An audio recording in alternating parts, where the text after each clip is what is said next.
Video ਦੇਖ ਰਹੇ ਸਾਰੇ ਸਾਥੀਆਂ ਨੂੰ ਮੇਰੇ ਵੱਲੋਂ ਪਿਆਰ ਭਰੀ ਸਤਿ ਸ੍ਰੀ ਅਕਾਲ। ਅੱਜ ਜੋ ਮੈਂ ਤੁਹਾਡੇ ਨਾਲ ਟੌਪਿਕ ਸਾਂਝਾ ਕਰਨ ਜਾ ਰਿਹਾ ਹਾਂ ਉਹ ਹੈ workshop technology 3 chapter number 4 modern machining processes ਦੇ ਵਿੱਚੋਂ ਇਲੈਕਟ੍ਰੋਕੈਮੀਕਲ ਪ੍ਰੋਸੈਸਿਸ ਦੇ ਬਾਰੇ। ਇਸ ਦੇ ਟੌਪਿਕ ਦੇ ਵਿੱਚ ਅਸੀਂ ਗੱਲ ਕਰਾਂਗੇ ਇਲੈਕਟ੍ਰੋਕੈਮੀਕਲ ਮਸ਼ੀਨਿੰਗ ਦੇ ਬਾਰੇ ਕਿ ਇਲੈਕਟ੍ਰੋਕੈਮੀਕਲ ਮਸ਼ੀਨਿੰਗ ਕੀ ਚੀਜ਼ ਹੈ, ਇਹਦਾ ਪ੍ਰਿੰਸੀਪਲ ਕੀ ਹੈ, ਇਹਦੇ ਐਪਲੀਕੇਸ਼ਨਸ ਕੀ ਨੇ, ਇਹਦਾ ਡਾਇਗਰਾਮ ਕਿਸ ਤਰ੍ਹਾਂ ਬਣੇਗਾ, ਇਹਦੇ ਐਡਵਾਂਟੇਜ, ਇਹਦੇ ਡਿਸਐਡਵਾਂਟੇਜਸ। ਸੋ ਆਓ ਸਭ ਤੋਂ ਪਹਿਲਾਂ ਅਸੀਂ ਕੁਝ ਗੱਲ ਕਰ ਲਈਏ ਕਿ ਜੋ ਇਲੈਕਟ੍ਰੋਕੈਮੀਕਲ ਮਸ਼ੀਨਿੰਗ ਹੈ ਇਹ ਕੀ ਹੈ। ਸੋ ਜਿਵੇਂ ਕਿ ਨਾਮ ਹੀ ਤੁਹਾਨੂੰ ਇੰਡੀਕੇਟ ਕਰ ਰਿਹਾ ਹੈ ਕਿ ਇਲੈਕਟ੍ਰੋਕੈਮੀਕਲ ਇਲੈਕਟ੍ਰੀਸਿਟੀ ਅਤੇ ਕੈਮੀਕਲ ਰਿਐਕਸ਼ਨਸ ਦੇ ਨਾਲ ਜੋ ਸਾਡੇ ਕੋਲ ਕੁਝ ਮਸ਼ੀਨਿੰਗ ਹੋਏਗੀ ਉਸ ਨੂੰ ਅਸੀਂ ਇਲੈਕਟ੍ਰੋਕੈਮੀਕਲ ਮਸ਼ੀਨਿੰਗ ਆਖਾਂਗੇ।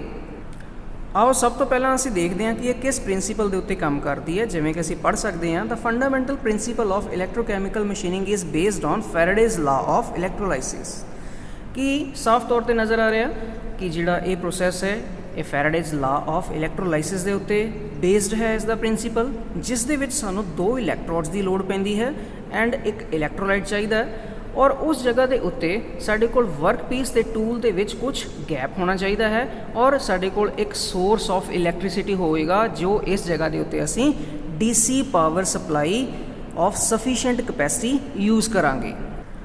ਇਲੈਕਟ੍ਰੋਲਾਈਸਿਸ ਪ੍ਰੋਸੈਸ ਦੇ ਬਾਰੇ ਅਸੀਂ ਪਹਿਲਾਂ ਹੀ ਕੁਝ ਸਮੈਸਟਰਾਂ ਦੇ ਵਿੱਚ ਪੜ੍ਹ ਚੁੱਕੇ ਹਾਂ, ਪਿਛਲੇ ਸਮੈਸਟਰਸ ਦੇ ਵਿੱਚ, ਜਿਹਦੇ ਵਿੱਚ ਅਸੀਂ ਪੜ੍ਹਿਆ ਸੀ ਕਿ ਇਲੈਕਟ੍ਰੋਲਾਈਸਿਸ ਦਾ ਜੋ ਪ੍ਰੋਸੈਸ ਹੈ ਉਸ ਦੇ ਅੰਦਰ ਅਸੀਂ 2 ਇਲੈਕਟ੍ਰੋਡਸ ਲੈਣੇ ਹੁੰਦੇ ਨੇ, ਜਿਹਦੇ ਵਿੱਚ ਅਸੀਂ ਇੱਕ ਪੋਜ਼ੀਟਿਵ ਇੱਕ ਨੈਗੇਟਿਵ 2 ਇਲੈਕਟ੍ਰੋਡਸ ਨੂੰ ਜਦੋਂ ਇੱਕ ਕਰੰਟ ਸਪਲਾਈ ਕਰਦੇ ਹਾਂ, ਚਾਹੇ ਉਹ AC ਕਰੰਟ ਹੋਵੇ ਜਾਂ DC ਕਰੰਟ ਹੋਵੇ ਇਲੈਕਟ੍ਰੋਲਾਈਟ ਦੇ ਅੰਦਰ, ਤਾਂ ਇੱਕ ਇਲੈਕਟ੍ਰੋਡ ਤੋਂ ਮਟੀਰੀਅਲ ਇਰੋਡ ਹੋ ਕੇ ਦੂਸਰੇ ਮਟੀਰੀਅਲ ਦੇ ਉੱਤੇ ਡਿਪੋਜ਼ਿਟ ਹੋਣਾ ਸਟਾਰਟ ਹੋ ਜਾਂਦਾ ਹੈ। ਤਾਂ ਉਸੇ ਹੀ ਪ੍ਰਿੰਸੀਪਲ ਦੇ ਬਿਹਾਫ ਅਸੀਂ ਇਸ ਪ੍ਰੋਸੈਸ ਨੂੰ ਅਚੀਵ ਕਰਾਂਗੇ।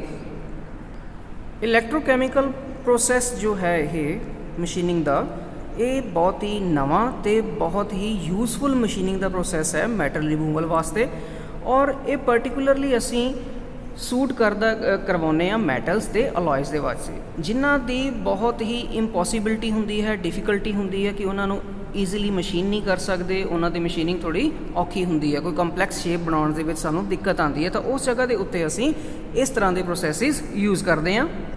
ਨੈਕਸਟ ਅਸੀਂ ਦੇਖ ਪਾ ਰਹੇ ਹਾਂ, ਜਿਵੇਂ ਕਿ ਅਸੀਂ ਸਾਹਮਣੇ ਸਾਡੇ ਕੋਲ ਲਿਖਿਆ ਵੀ ਹੋਇਆ ਹੈ, the weight of the substance produced during the electrolysis is directly proportional to the current which passes the length of the time of the electrolysis process. ਕਿ ਇੱਕ ਜਗ੍ਹਾ ਤੋਂ ਦੂਸਰੀ ਜਗ੍ਹਾ ਕਿੰਨਾ ਮਟੀਰੀਅਲ ਡਿਪੋਜ਼ਿਟ ਹੋਏਗਾ ਜਾਂ ਕਿੰਨਾ ਮਟੀਰੀਅਲ ਅਸੀਂ ਇੱਕ ਜਗ੍ਹਾ ਤੋਂ ਰਿਮੂਵ ਕਰ ਪਾਵਾਂਗੇ, ਉਹ ਟੋਟਲੀ ਡਾਇਰੈਕਟਲੀ ਪ੍ਰੋਪੋਰਸ਼ਨਲ ਹੋਏਗਾ 2 ਚੀਜ਼ਾਂ ਦੇ, 2 ਫੈਕਟਰਸ ਦੇ। ਕਿਹੜੇ ਫੈਕਟਰਸ ਨੇ? ਕਿ ਇੱਕ ਤਾਂ ਕਿੰਨੀ ਦੇਰ ਲਈ ਅਸੀਂ ਕਰੰਟ ਪਾਸ ਕਰਾਂਗੇ, ਔਰ ਦੂਸਰਾ ਹੈ ਕਿੰਨਾ ਕਰੰਟ ਪਾਸ ਅਸੀਂ ਕਰਾਂਗੇ। ਇਹਨਾਂ 2 ਫੈਕਟਰਸ ਦੇ ਉੱਤੇ ਡਿਪੈਂਡੈਂਟ ਹੈ ਕਿ ਸਾਡੇ ਕੋਲ ਜੋ ਇਲੈਕਟ੍ਰੋਕੈਮੀਕਲ ਮਸ਼ੀਨਿੰਗ ਦੇ ਦੁਆਰਾ ਕਿੰਨਾ ਮਟੀਰੀਅਲ ਰਿਮੂਵ ਹੋਏਗਾ। ਨੈਕਸਟ ਅਸੀਂ ਇਸ ਦੇ ਪ੍ਰੋਸੈਸ ਦੇ ਬਾਰੇ ਗੱਲ ਕਰਨੀ ਹੈ। ਜਿਵੇਂ ਕਿ ਅਸੀਂ ਗੱਲ ਕਰ ਚੁੱਕੇ ਸੀ ਕਿ ਇਹ ਸਾਡੇ ਕੋਲ ਇਲੈਕਟ੍ਰੋਲਾਈਸਿਸ ਪ੍ਰਿੰਸੀਪਲ ਦੇ ਉੱਤੇ ਬੇਸਡ ਹੈ, ਜਿਸ ਦੇ ਵਿੱਚ ਸਾਡੇ ਕੋਲ 2 ਇਲੈਕਟ੍ਰੋਡਸ ਯੂਜ਼ ਹੁੰਦੇ ਨੇ, ਇੱਕ ਨੂੰ ਅਸੀਂ ਕੈਥੋਡ ਕਹਿ ਦਿੰਦੇ ਹਾਂ, ਇੱਕ ਨੂੰ ਅਸੀਂ ਐਨੋਡ ਕਹਿ ਦਿੰਦੇ ਹਾਂ। ਤਾਂ ਇਸ ਪ੍ਰੋਸੈਸ ਦੇ ਵਿੱਚ ਅਸੀਂ ਕੀ ਕੀਤਾ, ਜੋ ਸਾਡਾ ਵਰਕ ਪੀਸ ਹੋਏਗਾ ਉਸ ਨੂੰ ਅਸੀਂ ਐਨੋਡ ਮੰਨ ਲਿਆ, ਔਰ ਦੂਸਰੇ ਨੂੰ ਟੂਲ ਨੂੰ ਅਸੀਂ ਕੈਥੋਡ ਐਕਟ ਕਰਵਾਇਆ, ਔਰ ਉਸ ਜਗ੍ਹਾ ਦੇ ਉੱਤੇ ਜਦੋਂ ਵਰਕ ਪੀਸ ਤੇ ਟੂਲ ਦੇ ਇਨ ਬਿਟਵੀਨ ਕੁਛ ਅਸੀਂ ਗੈਪ ਮੇਨਟੇਨ ਕਰਵਾਇਆ, ਕਿੰਨਾ, ਦੈਟ ਇਜ਼ 0.5 mm। ਤਾਂ ਉਸ ਜਗ੍ਹਾ 'ਤੇ ਅਸੀਂ ਕੁਝ DC ਸਪਲਾਈ ਵੋਲਟੇਜ ਅਪਲਾਈ ਕੀਤੀ, ਜਿਸ ਦੀ ਵੈਲਿਊ ਕੁਝ ਇਸ ਤਰੀਕੇ ਨਾਲ ਹੋਏਗੀ, 3 ਤੋਂ ਲੈ ਕੇ 30 ਵੋਲਟਸ ਤੱਕ ਉਹਦੀ ਵੋਲਟੇਜ ਹੋਏਗੀ, ਐਂਡ 50 ਤੋਂ ਲੈ ਕੇ 10,000 ਐਂਪੀਅਰ ਤੱਕ ਉਸ ਦਾ ਕਰੰਟ ਹੋ ਸਕਦਾ ਹੈ। ਔਰ ਇਸ ਨੂੰ ਜਦੋਂ ਅਸੀਂ ਇਲੈਕਟ੍ਰੋਡਸ ਦੇ ਵਿੱਚ ਸਪਲਾਈ ਕਰਾਂਗੇ ਇਸ DC ਕਰੰਟ ਨੂੰ, ਤਾਂ ਇਲੈਕਟ੍ਰੋਲਾਈਸਿਸ ਦਾ ਪ੍ਰੋਸੈਸ ਜੋ ਹੈ ਉਹ ਸਟਾਰਟ-ਅਪ ਹੋ ਜਾਏਗਾ, ਜਿਸ ਦੇ ਕਰਕੇ ਸਾਡੇ ਕੋਲ ਕੁਝ ਮਟੀਰੀਅਲ ਰਿਮੂਵਿੰਗ ਸਟਾਰਟ ਹੋ ਜਾਏਗੀ। ਆਓ ਹੁਣ ਨੈਕਸਟ ਡਾਇਗਰਾਮ ਦੇ ਥਰੂ ਇਸ ਨੂੰ ਸਮਝਣ ਦੀ ਕੋਸ਼ਿਸ਼ ਕਰਦੇ ਹਾਂ, ਜੋ ਇਹ ਸਾਡਾ ਪ੍ਰੋਸੈਸ ਹੈ ਇਲੈਕਟ੍ਰੋਕੈਮੀਕਲ ਦਾ, ਇਹਨੂੰ ਅਸੀਂ ਕਿਸ ਤਰੀਕੇ ਦੇ ਨਾਲ ਅਚੀਵ ਕਰਦੇ ਹਾਂ। ਸਾਹਮਣੇ ਸਕਰੀਨ ਦੇ ਉੱਪਰ ਸਾਨੂੰ ਇੱਕ ਸੈਟਅਪ ਨਜ਼ਰ ਆ ਰਿਹਾ ਹੈ, ਜੋ ਕਿ ਇਲੈਕਟ੍ਰੋਕੈਮੀਕਲ ਮਸ਼ੀਨਿੰਗ ਦਾ ਸੈਟਅਪ ਹੈ, ਜਿਸ ਦੇ ਵਿੱਚ ਅਸੀਂ ਹੁਣ ਡਿਸਕਸ ਕਰਨ ਜਾ ਰਹੇ ਹਾਂ ਕਿ ਸਾਡੇ ਕੋਲ ਕੀ ਕੰਪੋਨੈਂਟਸ ਇਹਦੇ ਵਿੱਚ ਲੱਗੇ ਹੋਏ ਨੇ। ਤਾਂ ਆਓ ਸਭ ਤੋਂ ਪਹਿਲਾਂ ਦੇਖਦੇ ਹਾਂ ਕਿ ਸਾਡੇ ਕੋਲ ਇਸ ਜਗ੍ਹਾ ਦੇ ਉੱਤੇ ਇੱਕ ਸਾਡਾ ਵਰਕ ਪੀਸ ਹੈ ਸਾਹਮਣੇ, ਉਸ ਦੇ ਨਾਲ ਹੀ ਸਾਡਾ ਇੱਕ ਟੂਲ ਹੈ, ਔਰ ਜਿਸ ਨੂੰ ਅਸੀਂ ਕੁਝ ਇਲੈਕਟ੍ਰੀਸਿਟੀ ਸਪਲਾਈ ਕੀਤੀ ਹੋਈ ਹੈ। ਤਾਂ ਤੁਸੀਂ ਇੱਥੇ ਦੇਖਦੇ ਹੋ ਕਿਸ ਤਰ੍ਹਾਂ ਦੀ ਇਲੈਕਟ੍ਰਿਸਿਟੀ ਹੈ। ਸਾਨੂੰ ਪਤਾ ਹੈ ਦੋ ਤਰ੍ਹਾਂ ਦਾ ਕਰੰਟ ਹੁੰਦਾ ਹੈ, AC ਐਂਡ DC, ਔਰ ਇੱਥੇ ਅਸੀਂ ਕਿਸ ਤਰ੍ਹਾਂ ਦਾ ਪਾਵਰ ਇਹਨੂੰ ਸਪਲਾਈ ਕਰਨਾ, DC ਪਾਵਰ। ਨੈਗੇਟਿਵ ਨੂੰ ਅਸੀਂ ਕੈਥੋਡ ਲਿਆ ਹੈ, ਜਿਸ ਨੂੰ ਅਸੀਂ ਟੂਲ ਦੇ ਨਾਲ ਅਟੈਚ ਕੀਤਾ ਹੈ, ਔਰ ਪੋਜ਼ਿਟਿਵ ਟਰਮੀਨਲ ਅਸੀਂ ਵਰਕਪੀਸ ਦੇ ਨਾਲ ਅਟੈਚ ਕਰਕੇ ਇਸ ਨੂੰ ਐਨੋਡ ਬਣਾ ਲਿਆ। ਸੋ ਇੱਥੋਂ ਅਸੀਂ ਦੇਖਿਆ ਕਿ ਅਸੀਂ ਪਾਵਰ ਸਪਲਾਈ ਅਟੈਚ ਕਰਤੀ, ਪੋਜ਼ਿਟਿਵ ਐਂਡ ਨੈਗੇਟਿਵ, ਔਰ ਦੂਸਰੀ ਸਾਈਡ ਦੇ ਉੱਤੇ ਅਸੀਂ ਦੇਖ ਪਾ ਰਹੇ ਹਾਂ ਕਿ ਨੀਚੇ ਸਾਡੇ ਕੋਲ ਇੱਕ ਸੰਪ ਹੈ ਜਿਸ ਦੇ ਵਿੱਚ ਸਾਡਾ ਇਲੈਕਟ੍ਰੋਲਾਈਟ ਪਿਆ ਹੋਇਆ ਹੈ, ਔਰ ਇਸ ਇਲੈਕਟ੍ਰੋਲਾਈਟ ਨੂੰ ਅਸੀਂ ਇੱਕ ਪੰਪ ਦੀ ਹੈਲਪ ਦੇ ਨਾਲ ਅਸੀਂ ਸਿੱਧਾ ਅੱਗੇ ਸਪਲਾਈ ਕਰਨਾ from the tool in between the interface of workpiece and tool, ਕਿ ਜਦੋਂ ਇਸ ਜਗ੍ਹਾ ਦੇ ਉੱਤੇ ਸਾਡੇ ਕੋਲ ਸਪਾਰਕ ਜਨਰੇਟ ਹੋਏਗਾ ਤਾਂ ਉਸ ਟਾਈਮ ਜੋ ਇਹ ਸਾਡਾ ਇਲੈਕਟ੍ਰੋਲਾਈਟ ਹੋਏਗਾ, ਇਹ ਕੈਮੀਕਲ ਰਿਐਕਸ਼ਨ ਜੋ ਹੋਏਗਾ ਉਸ ਨੂੰ ਵੀ ਹੈਲਪ ਆਊਟ ਕਰੇਗਾ, ਜਿਹੜਾ ਕਿ ਸਾਡੇ ਆਇਨਸ ਪ੍ਰੋਡਿਊਸ ਹੋਣਗੇ, positive to negative and negative to positive. ਉਸ ਟਾਈਮ ਸਾਡੇ ਕੋਲ ਇਹਨਾਂ ਦਾ ਜੋ ਇੱਥੋਂ ਵਰਕਪੀਸ ਤੋਂ ਮਟੀਰੀਅਲ ਰਿਮੂਵ ਹੋਣਾ, ਉਸ ਨੂੰ ਵੀ ਨਾਲ ਲੈ ਕੇ ਇਹ ਫਲਸ਼ ਆਊਟ ਹੋ ਜਾਏਗਾ ਔਰ ਸਲਜ ਦੇ ਰੂਪ ਦੇ ਵਿੱਚ ਇਸ ਜਗ੍ਹਾ ਦੇ ਉੱਤੇ ਜਮ੍ਹਾਂ ਹੋ ਜਾਏਗਾ। ਸੋ ਤੁਸੀਂ ਇੱਥੇ ਦੇਖ ਪਾ ਰਹੇ ਹੋ ਕਿ ਮੋਟਰ ਫॉर ਪੰਪ, ਕਿ ਇਹ ਆਪਣੇ ਕੋਲ ਜੋ ਪੰਪ ਲੱਗਿਆ ਹੈ ਇਹਦੇ ਨਾਲ ਇੱਕ ਮੋਟਰ ਅਟੈਚ ਕੀਤੀ ਹੈ ਜੋ ਕਿ ਇਸ ਨੂੰ ਰਨ ਕਰੇਗੀ। ਨੈਕਸਟ ਆਪਣੇ ਕੋਲ ਹੈ ਫਿਲਟਰ ਫॉर ਇਨਕਮਿੰਗ ਇਲੈਕਟ੍ਰੋਲਾਈਟ, ਕਿ ਜੋ ਇੱਥੋਂ ਇਲੈਕਟ੍ਰੋਲਾਈਟ ਗਿਆ ਪੰਪ ਹੋ ਕੇ ਇਸ ਜਗ੍ਹਾ ਦੇ ਫਿਲਟਰ ਹੋ ਕੇ ਫਿਰ ਇੱਥੇ ਟੂਲ ਦੇ ਵਿੱਚ ਜਾਏਗਾ, ਤਾਂ ਕਿ ਜਿਹੜਾ ਸਲਜ ਹੈ ਉਹ ਇਹਦੇ ਵਿੱਚ ਮਿਕਸਅਪ ਹੋ ਕੇ ਅੱਗੇ ਨਾ ਜਾਵੇ। ਉਹ ਸਾਨੂੰ ਪ੍ਰੋਬਲਮ ਕ੍ਰੀਏਟ ਕਰ ਸਕਦਾ ਹੈ। ਇੰਪਰੋਪਰ ਸਾਡੇ ਕੋਲ ਕੁਛ ਜੋ ਸ਼ੇਪ ਅਸੀਂ ਅਚੀਵ ਕਰਨੀ ਆ ਉਸ ਦੇ ਵਿੱਚ ਕੁਛ ਇੰਪਰੋਪਰ ਸ਼ੇਪ ਦੇ ਸਕਦਾ ਸਾਨੂੰ। ਸੋ ਨੈਕਸਟ ਅਸੀਂ ਦੇਖ ਰਹੇ ਹਾਂ ਕਿ ਜੋ ਟੂਲ ਦਾ ਮੂਵਮੈਂਟ ਹੈ ਇਸ ਨੂੰ ਕੰਟਰੋਲ ਕਰਨ ਦੇ ਲਈ ਅਸੀਂ ਇੱਕ ਸਰਵੋ ਮੋਟਰ ਅਪਲਾਈ ਕੀਤੀ ਹੋਈ ਹੈ ਜੋ ਇਸ ਦੀ ਮੂਵਮੈਂਟ ਨੂੰ ਕੰਟਰੋਲ ਕਰੇਗੀ। ਸੋ ਇਸੇ ਤਰੀਕੇ ਦੇ ਨਾਲ ਹੀ ਸਾਡੇ ਕੋਲ ਜੋ ਕੰਟੀਨਿਊਸ਼ਨ ਫਾਰਮ ਦੇ ਵਿੱਚ ਜੋ ਵਰਕਿੰਗ ਹੈ ਉਹ ਚੱਲਦੀ ਰਹੇਗੀ। ਜਿਵੇਂ ਕਿ ਅਸੀਂ ਦੇਖਿਆ ਇਲੈਕਟ੍ਰੋਲਾਈਟ ਹੈ, ਇਲੈਕਟ੍ਰੋਲਾਈਟ ਇੱਥੋਂ ਪੰਪ ਆਊਟ ਹੋ ਕੇ ਸਿੱਧਾ ਟੂਲ ਦੇ ਥਰੂ ਵਰਕਪੀਸ ਦੇ ਉੱਤੇ ਪਹੁੰਚਿਆ। DC ਸਪਲਾਈ ਲੱਗੀ ਹੋਣ ਕਰਕੇ ਇੱਥੇ ਕੁਝ ਸਪਾਰਕਸ ਜਨਰੇਟ ਹੋਣਗੇ ਔਰ ਇਸ ਜਗ੍ਹਾ ਤੇ ਇਲੈਕਟ੍ਰੋਲਾਈਟਸ ਦੀ ਪ੍ਰੈਜ਼ੈਂਸ ਕਰਕੇ ਸਾਡੇ ਕੋਲ ਕੁਝ ਆਇਨਸ ਪ੍ਰੋਡਿਊਸ ਹੋਣਗੇ। ਕੁਝ ਨੈਗੇਟਿਵ ਆਇਨਸ ਜਿਹੜੇ ਨੇ ਉਹ ਟੂਲ ਲੂਜ਼ ਕਰੇਗਾ ਔਰ ਪੋਜ਼ਿਟਿਵ ਆਇਨਸ ਕੁਝ ਸਾਡਾ ਵਰਕਪੀਸ ਲੂਜ਼ ਕਰੇਗਾ। ਪੋਜ਼ਿਟਿਵ ਆਇਨਸ ਨੈਗੇਟਿਵ ਆਇਨਸ ਦੇ ਵੱਲ ਨੂੰ ਜਾਣ ਦੀ ਕੋਸ਼ਿਸ਼ ਕਰਨਗੇ, ਟੂਲ ਵੱਲ ਨੂੰ ਅਟੈਚ ਹੋਣ ਦੀ ਕੋਸ਼ਿਸ਼ ਕਰਨਗੇ, ਬਟ ਜਿਹੜਾ ਇਲੈਕਟ੍ਰੋਲਾਈਟ ਹੈ ਉਹ ਫਲੋ ਹੋ ਕੇ ਇਸ ਇੰਟਰਫੇਸ ਦੇ ਇਨ ਬਿਟਵੀਨ ਆ ਰਿਹਾ ਔਰ ਉਹਨਾਂ ਪੋਜ਼ਿਟਿਵ ਆਇਨਸ ਨੂੰ ਟੂਲ ਦੇ ਉੱਤੇ ਅਟੈਚ ਨਹੀਂ ਹੋਣ ਦੇਵੇਗਾ, ਜਿਸ ਕਾਰਨ ਉਹਨਾਂ ਨੂੰ ਫਲਸ਼ ਆਊਟ ਹੋ ਕੇ ਉਹ ਸਾਈਡ ਤੋਂ ਦੀ ਹੋ ਕੇ ਸਿੱਧੇ ਵਾਪਸ ਸਲਜ ਦੀ ਫਾਰਮ ਦੇ ਵਿੱਚ ਇਸ ਟੈਂਕ ਦੇ ਵਿੱਚ ਵਾਪਸ ਚਲੇ ਜਾਣਗੇ। ਸੋ ਇਸੇ ਤਰ੍ਹਾਂ ਦਾ ਹੀ ਜੋ ਸਾਡਾ ਸ਼ੇਪ ਰਿਕੁਆਇਰਡ ਹੋਏਗਾ ਉਸੇ ਹੀ ਸ਼ੇਪ ਦਾ ਅਸੀਂ ਇੱਥੇ ਟੂਲ ਯੂਜ਼ ਕਰਨਾ ਔਰ ਹੌਲੀ ਹੌਲੀ ਟਾਈਮ ਕੰਜ਼ਿਊਮਿੰਗ ਪ੍ਰੋਸੈਸ ਹੈ ਇਹ, ਤਾਂ ਹੌਲੀ ਹੌਲੀ ਉਹੀ ਸ਼ੇਪ ਉਹੀ ਸਾਈਜ਼ ਸਾਡੇ ਕੋਲ ਫਾਰਮ ਹੋ ਜਾਏਗਾ ਜੋ ਸਾਡੀ ਰਿਕੁਆਇਰਡ ਹੈ। ਨੈਕਸਟ ਸਾਡੇ ਕੋਲ ਇੱਕ ਨੋਟ ਬਣਾ ਕੇ ਲਾਈਨ ਦਿੱਤੀ ਹੋਈ ਹੈ, the sides of the tool are insulated to concentrate the metal removal action at the bottom face of the tool, ਕਿ ਜੋ ਸਾਡੇ ਕੋਲ ਟੂਲ ਦਾ ਬਾਟਮ ਹੋਏਗਾ ਸਿਰਫ ਉਹੀ ਕੰਡਕਟਿਵ ਪੋਰਸ਼ਨ ਹੋਏਗਾ, ਜੋ ਟੂਲ ਦੀਆਂ ਸਾਈਡਸ ਹੋਣਗੀਆਂ ਉਹ ਇਨਸੂਲੇਟਿਡ ਹੋਣਗੀਆਂ ਤਾਂ ਕਿ ਸਾਡੇ ਕੋਲ ਪ੍ਰੋਪਰ ਰਿਐਕਸ਼ਨ ਹੋ ਪਾਵੇ ਔਰ ਜੋ ਸਾਡਾ ਰਿਕੁਆਇਰਡ ਸ਼ੇਪ ਹੈ ਉਹ ਅਸੀਂ ਅਚੀਵ ਕਰ ਪਾਈਏ। ਨੈਕਸਟ ਆਓ ਅਸੀਂ ਗੱਲ ਕਰਾਂਗੇ ਕੁਝ ਐਪਲੀਕੇਸ਼ਨਸ ਦੀ, ਕਿ ਜੇ ਸਾਡਾ ਪ੍ਰੋਸੈਸ ਹੈ ਇਲੈਕਟ੍ਰੋਕੈਮੀਕਲ ਮਸ਼ੀਨਿੰਗ ਦਾ ਇਹ ਅਸੀਂ ਕਿੱਥੇ ਕਿੱਥੇ ਯੂਜ਼ ਕਰਦੇ ਹਾਂ।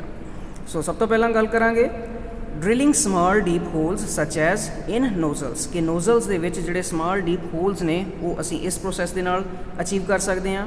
Machining of holes of irregular shapes, ਕੋਈ ਵੀ ਇਰਰੈਗੂਲਰ ਸ਼ੇਪ ਦੇ ਹੋਲਸ ਹੋਣ ਉਹਨਾਂ ਦੀ ਮਸ਼ੀਨਿੰਗ ਕਰ ਸਕਦੇ ਹਾਂ। ਡੀਬਰਿੰਗ ਆਫ ਪਾਰਟਸ, ਕਿ ਜਿਵੇਂ ਅਸੀਂ ਕਿਸੇ ਵੀ ਪਾਰਟ ਦੀ ਮਸ਼ੀਨਿੰਗ ਕੀਤੀ ਉਸ ਤੋਂ ਬਾਅਦ ਉਹਦੇ 'ਤੇ ਬਰ ਰਹਿ ਜਾਂਦੀ ਹੈ ਤਾਂ ਉਸ ਪੋਰਸ਼ਨ ਨੂੰ ਜਦੋਂ ਅਸੀਂ ਡੀਬਰ ਕਰਨਾ ਹੋਵੇ ਤਾਂ ਉਹ ਇਸ ਪ੍ਰੋਸੈਸ ਦੇ ਨਾਲ ਅਸੀਂ ਕਰ ਸਕਦੇ ਹਾਂ।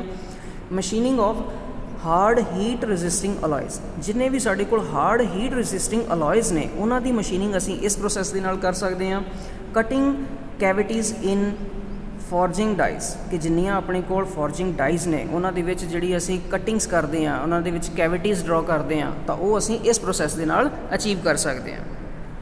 ਨੈਕਸਟ ਹੈ ਸਾਡੇ ਕੋਲ ਮਸ਼ੀਨਿੰਗ ਆਫ ਟੰਗਸਟਨ ਕਾਰਬਾਈਡ, ਕਿ ਜਿਵੇਂ ਅਸੀਂ ਜਾਣਦੇ ਹਾਂ ਕਿ ਟੰਗਸਟਨ ਕਾਰਬਾਈਡ ਜੋ ਮਟੀਰੀਅਲ ਹੈ ਕਾਫੀ ਹਾਰਡ ਮਟੀਰੀਅਲ ਹੈ। ਸੋ ਉਸ ਤਰ੍ਹਾਂ ਦੇ ਮਟੀਰੀਅਲ ਦੀ ਜਦੋਂ ਅਸੀਂ ਮਸ਼ੀਨਿੰਗ ਕਰਨੀ ਹੁੰਦੀ ਹੈ ਤਾਂ ਉਹਦੇ ਲਈ ਵੀ ਅਸੀਂ ਇਸ ਪ੍ਰੋਸੈਸ ਦੀ ਹੈਲਪ ਲੈਂਦੇ ਹਾਂ।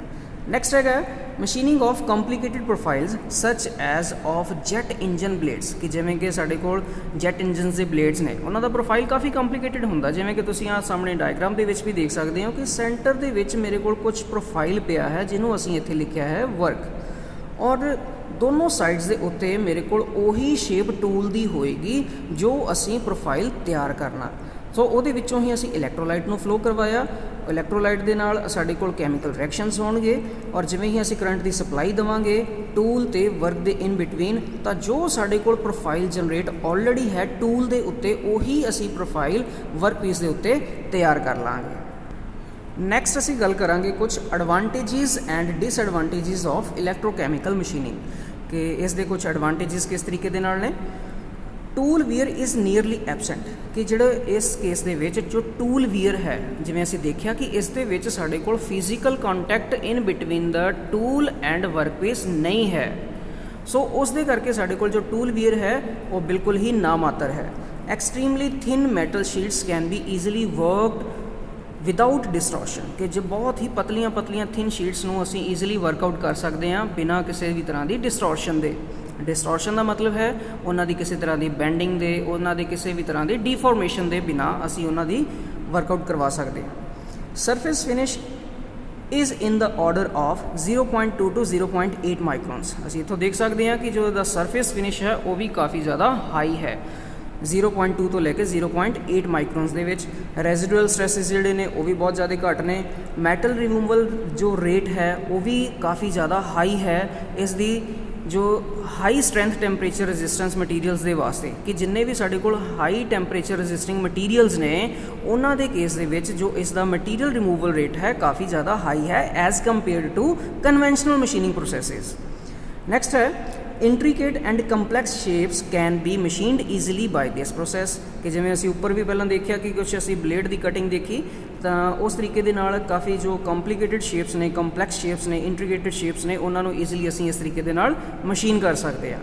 No cutting forces are involved in this process, ਜਿਵੇਂ ਅਸੀਂ ਦੇਖਿਆ ਕਿ ਸਾਡੇ ਕੋਲ ਟੂਲ ਤੇ ਵਰਕਪੀਸ ਦਾ ਆਪਸ ਦੇ ਵਿੱਚ ਕੰਟੈਕਟ ਨਹੀਂ ਹੈ ਫਿਜ਼ੀਕਲ। ਸੋ ਇੱਥੇ ਕੋਈ ਵੀ ਕਿਸੇ ਤਰ੍ਹਾਂ ਦੀ ਕੋਈ ਕਟਿੰਗ ਫੋਰਸ ਮਟੀਰੀਅਲ ਦੇ ਉੱਤੇ, ਵਰਕਪੀਸ ਦੇ ਉੱਤੇ ਨਹੀਂ ਲੱਗਦੀ। With the application of this process, many machining operations like grinding, milling and polishing etc. can be performed, कि इस process ਦੀ help ਦੇ ਨਾਲ ਅਸੀਂ grinding ਕਰ ਸਕਦੇ ਹਾਂ, milling ਕਰ ਸਕਦੇ ਹਾਂ, polishing ਕਰ ਸਕਦੇ ਹਾਂ। ਤਾਂ ਇਸ ਤਰੀਕੇ ਦੇ ਹੋਰ ਸਾਡੇ ਕਾਫੀ processes ਨੇ ਜਿਹੜੇ ਇਸ ਤਰੀਕੇ ਦੇ ਨਾਲ ਅਸੀਂ ਅਚੀਵ ਕਰ ਸਕਦੇ ਹਾਂ। ਆਓ ਨੈਕਸਟ ਅਸੀਂ ਗੱਲ ਕਰਾਂਗੇ ਕੁਛ ਇਹਦੇ ਡਿਸਐਡਵਾਂਟੇਜਿਸ ਕੀ ਹੋ ਸਕਦੇ ਨੇ। Power consumption is very high, no doubt ਕਿ ਇਸ ਤਰ੍ਹਾਂ ਦੇ ਜਿਹੜੇ ਸਾਡੇ ਕੋਲ ਕੁਝ ਸੈਟਅਪਸ ਨੇ ਉਹਨਾਂ ਦੇ ਵਾਸਤੇ ਪਾਵਰ ਕੰਜ਼ੰਪਸ਼ਨ ਜਿਹੜੀ ਹੈ ਬਹੁਤ ਜ਼ਿਆਦਾ ਹਾਈ ਮੰਨੀ ਜਾਂਦੀ ਹੈ। Materials which are non conductors of electricity can not be machine, ਔਰ ਸਾਨੂੰ ਖਾਸ ਤੌਰ ਦੇ ਉੱਤੇ ਪਤਾ ਕਿ ਇਸ ਦਾ ਸਾਰਾ ਜੋ ਪ੍ਰੋਸੈਸ ਹੈ ਅਸੀਂ ਕੰਡਕਟਿਵ ਮਟੀਰੀਅਲਸ ਦੇ ਥਰੂ ਹੀ ਅਸੀਂ ਕਰ ਸਕਦੇ ਹਾਂ ਅਚੀਵ। ਸੋ ਨੋਨ ਕੰਡਕਟਿਵ ਮਟੀਰੀਅਲਸ ਜਿੰਨੇ ਨੇ ਉਹਨਾਂ ਦੇ ਉੱਤੇ ਇਹ ਪ੍ਰੋਸੈਸ ਲਾਗੂ ਨਹੀਂ ਹੋ ਸਕਦਾ। ਨੈਕਸਟ ਪੁਆਇੰਟ ਹੈ corrosion and rusting of workpiece, machine tool and fixtures etc. by electrolyte is constant menace, ਕਿ ਇਸ ਕੇਸ ਦੇ ਵਿੱਚ ਜਿਹੜੇ ਸਾਡੇ ਵਰਕਪੀਸ ਹੈ, ਮਸ਼ੀਨ ਟੂਲਸ ਨੇ ਜਾਂ ਫਿਕਸਚਰਸ ਨੇ, ਉਹਨਾਂ ਦੀ ਕਰੋਜ਼ਨ ਤੇ ਰਸਟਿੰਗ ਹੋਣ ਦੇ ਚਾਂਸਿਸ 100% ਹੁੰਦੇ ਨੇ, ਕਿਉਂਕਿ ਇਸ ਦੇ ਵਿੱਚ ਹਰ ਟਾਈਮ ਉਹਨਾਂ ਨੇ ਮੋਇਸਟ ਕੰਡੀਸ਼ਨਸ ਦੇ ਵਿੱਚ ਰਹਿਣਾ ਹੁੰਦਾ ਇਲੈਕਟ੍ਰੋਲਾਈਟ ਦੇ ਵਿੱਚ। ਨੈਕਸਟ ਗੱਲ ਕਰ ਰਿਹਾ ਇਨੀਸ਼ੀਅਲ ਇਨਵੈਸਟਮੈਂਟ ਇਜ਼ ਹਾਈ, ਇਸ ਤਰ੍ਹਾਂ ਦੇ ਜਿੰਨੇ ਵੀ ਸੈਟਅਪਸ ਹੁੰਦੇ ਨੇ ਉਹਨਾਂ ਦੀ ਇਨੀਸ਼ੀਅਲ ਜੋ ਕਾਸਟ ਹੈ ਕਾਫੀ ਜ਼ਿਆਦਾ ਹਾਈ ਹੁੰਦੀ ਹੈ, ਬਹੁਤ ਜ਼ਿਆਦਾ ਪੈਸੇ ਲੱਗਦੇ ਨੇ ਖਰੀਦਣ ਦੇ ਟਾਈਮ ਦੇ ਉੱਤੇ। Designing and fabrication of the tools is difficult, ਜਿਵੇਂ ਕਿ ਅਸੀਂ ਜਾਣਦੇ ਹਾਂ ਕਿ ਜਿਸ ਤਰ੍ਹਾਂ ਦਾ ਸ਼ੇਪ ਅਸੀਂ ਵਰਕਪੀਸ ਦੇ ਉੱਤੇ ਦੇਣਾ ਹੁੰਦਾ ਹੈ, ਜੋ ਰਿਕੁਆਇਰਡ ਸਾਡੀ ਜੌਬ ਹੁੰਦੀ ਹੈ, ਤਾਂ ਉਸ ਤਰ੍ਹਾਂ ਦਾ ਹੀ ਸਾਨੂੰ ਟੂਲ ਵੀ ਚਾਹੀਦਾ। ਤਾਂ ਉਸ ਤਰ੍ਹਾਂ ਦੇ ਟੂਲ ਦੀ ਡਿਜ਼ਾਈਨਿੰਗ ਅਤੇ ਫੈਬਰੀਕੇਸ਼ਨ, ਮਤਲਬ ਉਸ ਨੂੰ ਡਿਜ਼ਾਈਨ ਕਰਨਾ ਉਸ ਤਰੀਕੇ ਦੇ ਨਾਲ ਕਾਫੀ ਜ਼ਿਆਦਾ ਕੰਪਲੀਕੇਟਡ ਹੈ।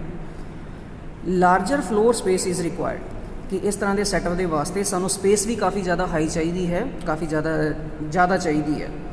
Fine corner radii less than 0.2 mm can not be produced, ਕਿ ਕੁਛ ਜਿਸ ਜਗ੍ਹਾ ਦੇ ਉੱਤੇ ਸਾਨੂੰ ਪ੍ਰੋਫਾਈਲ ਰਾਊਂਡਡ ਸ਼ੇਪ ਦੇ ਵਿੱਚ ਚਾਹੀਦੀ ਹੈ, ਰੇਡੀਅਸ ਜਿੱਥੇ ਆਪਣੇ ਕੋਲ 0.2 mm ਤੋਂ ਘੱਟ ਹੋਣ, ਉਸ ਤਰ੍ਹਾਂ ਦਾ ਪ੍ਰੋਫਾਈਲ ਇਸ ਦੇ ਉੱਤੇ ਅਸੀਂ ਜਨਰੇਟ ਨਹੀਂ ਕਰ ਸਕਦੇ। ਸੋ ਇਹ ਸੀ ਇਹਦੇ ਕੁਛ ਐਡਵਾਂਟੇਜਿਸ ਐਂਡ ਡਿਸਐਡਵਾਂਟੇਜਿਸ। ਇਸ ਦੇ ਨਾਲ ਹੀ ਇਹ ਟੌਪਿਕ ਸਾਡੇ ਵੱਲੋਂ ਕੰਪਲੀਟ ਹੈ। ਉਮੀਦ ਹੈ ਕਿ ਤੁਹਾਨੂੰ ਇਹ ਵੀਡੀਓ ਪਸੰਦ ਆਇਆ ਹੋਵੇਗਾ, ਕਾਫੀ ਨੌਲੇਜੇਬਲ ਰਿਹਾ ਹੋਵੇਗਾ। ਕਿਸੇ ਤਰ੍ਹਾਂ ਦੀ ਕੋਈ ਖਾਮੀ ਰਹਿ ਗਈ ਹੋਈ ਤਾਂ ਕਮੈਂਟ ਕਰਕੇ ਜ਼ਰੂਰ ਦੱਸਿਓ। ਵੀਡੀਓ ਪਸੰਦ ਆਇਆ ਤਾਂ ਮੈਕਸਿਮਮ ਟੂ ਮੈਕਸਿਮਮ ਸ਼ੇਅਰ ਕਰਿਓ। ਜਿਨ੍ਹਾਂ ਨੇ ਹਜੇ ਤੱਕ ਚੈਨਲ ਨੂੰ ਸਬਸਕ੍ਰਾਈਬ ਨਹੀਂ ਕੀਤਾ ਤਾਂ ਚੈਨਲ ਵੀ ਸਬਸਕ੍ਰਾਈਬ ਕਰ ਦਿਓ। ਓਕੇ ਜੀ, ਥੈਂਕ ਯੂ ਵੈਰੀ ਮਚ। ਸਤਿ ਸ਼੍ਰੀ ਅਕਾਲ ਜੀ।